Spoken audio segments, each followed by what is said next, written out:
Just got home from work, took a shower, and now I'm doing my quick face nighttime routine. But let me tell y'all how they tried to cancel me this morning for my shift, right? Mind you, they canceled me earlier on this week. So I'm sleeping this morning and my alarm is set for 5:30. However, my phone is ringing. I pick it up. It's 4:45 a.m. And I'm like, it better not be the staff in office calling me. It better not be. And sure enough, who was it? The staff in office, honey, talking about Kendra, we're going to have to cancel you this morning because we have enough nurses and we don't have a need for extra nurses. What? I was like, no, that sounds like a personal problem and you guys are going to have to pick somebody else because I was already canceled once this week. Am I the only nurse working in the float pool? Like there's nobody else you guys can cancel and let me get at least 2 shifts for the week? Because I was scheduled for 3, I missed 1, and now you guys are canceling me again, meaning that I'm gonna only work 1 shift this week? Like, are you trying to starve me? That's the question.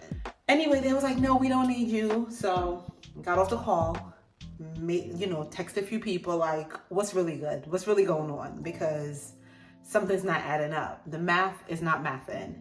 Anyway, I received a text message and it was like, we moved some things around. Go in, we're going to put you in the ICU. And that's what happened. I went in today and I worked on the ICU. Once I got to work and I saw the assignment that I had, I was like, damn, I should have just stayed home because the way this day is going to be set up, the one thing that saved me though was that I had a nursing student assigned to me and she was very helpful, thankfully. We started out with 2 patients. One of the patients was downgraded to med-surg, transferred her right out. And then I was left with 1 patient. But shortly after that, I got hit with an admission from the emergency room. Both of the patients kept me super busy. One of them kept having really low blood sugar that kept ranging from like the 100s. Then it would drop to like the 40s, down to the 30s. And I was like, what are you doing, sir? I am chasing your blood sugar like I'm running for my life. And then my other patient kept taking off his oxygen. And I am like, what are you doing? Like, you need that to live. Are you trying to, on me? We can't have that. But once he started doing better, he started yelling for me out of the room. Like into the hallway, you would hear him saying, nurse, hey, boo-boo, when you coming back in here? And I'm like, do you even need to be in this ICU? Because clearly you're doing better. Like you're actually calling for me. I'm actually scheduled to work again tomorrow, but let's just see if they're going to try to finesse me and tell me that my shift is canceled. If they do, I'm going to just take the L. I'm going to just take the L, stay home, film some content. I do have some ideas I need to do an outline for and sit down and just get that content out. And that's it. Anyway, guys, I'm going to go to bed just in case I do have to work tomorrow.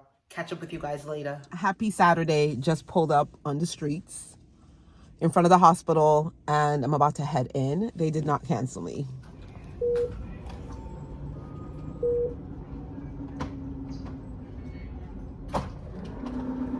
What's up, y'all? I haven't been on for the past 2 days because I just didn't feel like vlogging. I don't know. I just felt kind of blah. Didn't have any motivation. Was feeling a little bit down. So I didn't get on. Plus, I had a pharmacology exam I was preparing for. Anyway, I just left work. As you can see, my glasses is crooked because guess what happened today? I'm sitting at the station documenting and all of a sudden, like my glasses fell off my face. I picked it up and when I looked, the handle fell off and I was like, now I've been needing new glasses for some time and I've been slacking to make the appointment with my ophthalmologist. But after this handle, what's this called? The handle, right? Fell off. I said, oh no, I cannot be walking around here like I'm some hot girl with taped up like glasses frames, even though I wear contacts most of the time. So I was so embarrassed. People was looking like, what happened to your glasses? And I'm like, oh God, the thingy fell out. The girls and I are at Crumble again. Kaale, what flavor did we get? New York cheesecake and confetti. New York cheesecake and confetti. So we have, and the other one. So we're going to taste them. Are we tasting them in the car? Yes. Or are we waiting? Yes. Are we not going to wait until we get home? No. Savages.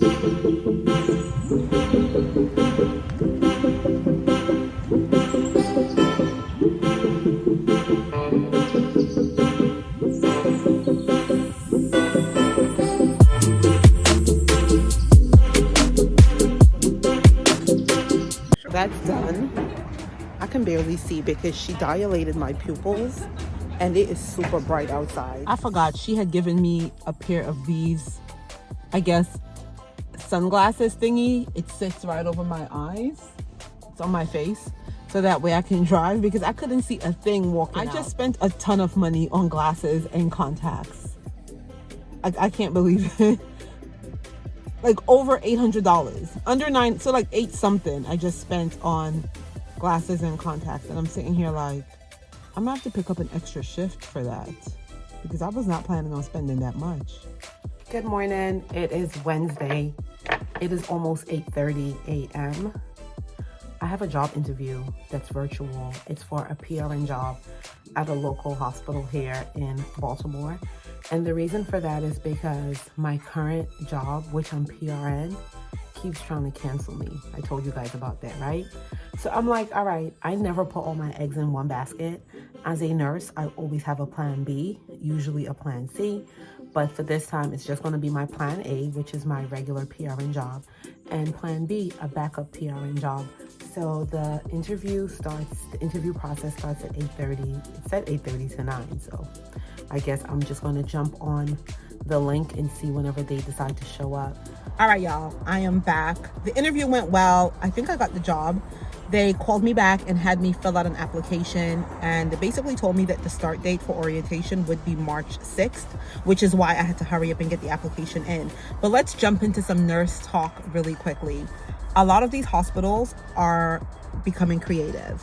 What they're trying to do is get rid of travel nurses and agency nurses by offering more PRN float pool options and offering a better rate. So they're trying to compete with the agencies. This specific hospital system, they're offering in their float pool 3 different options, option A, B, and C. And in a 6-week period, which will be option A, in 6 weeks, you must do 12 shifts, and that's $75 an hour. If you were to do option B, in 6 weeks, you should be doing, I believe, 10 shifts in a 6-week period, and I believe that one was $62 an hour. And the last option, which I chose, option C, it is 5 shifts in a 6-week period, and that is $57 an hour. Now, that does not include night shift differential, evening differential, and weekend differentials.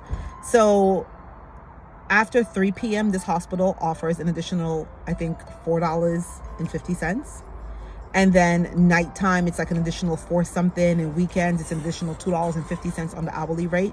So it's not bad. It's pretty competitive, and the options are fairly decent. It's all up to what you choose to work based on your availability. Hospitals are becoming more creative. They want to save money, and nobody can't tell me that a lot of the high-ranking execs in a lot of these hospitals are not in a group chat talking amongst themselves, saying like, listen, we got to cut out the middleman, which is the agency. Some hospitals have even gone as far as having their own in-house staffing agencies, to where nurses can apply directly with that in-house agency and get a nice premium rate, basically cutting out the middleman, who is the travel agencies or a lot of the other like nursing agencies, staffing agencies. That's working PRN has so many pros versus cons that the first time I went PRN, and that was like the only thing I did, I was like, I could never go back to being a staff nurse. I always would say the only time you would catch me being full-time staff is if I had to feed my children and I had no other way of making it in this world. Working PRN just offers you a level of flexibility, that being a staff nurse does not have.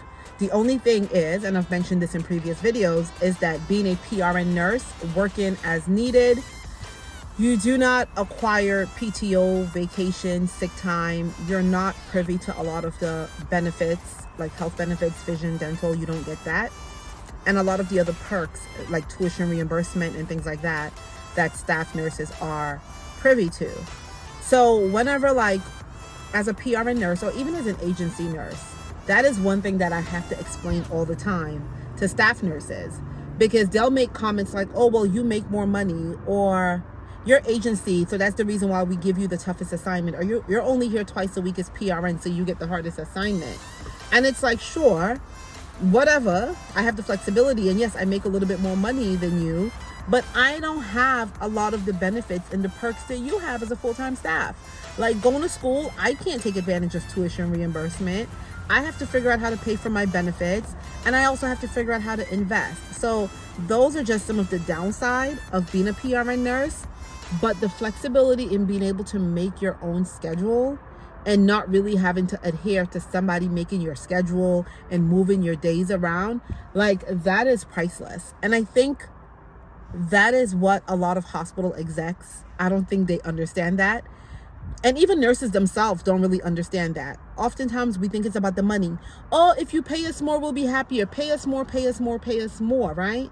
But money is I've always said this, money is a very temporary satisfying factor. Very temporary.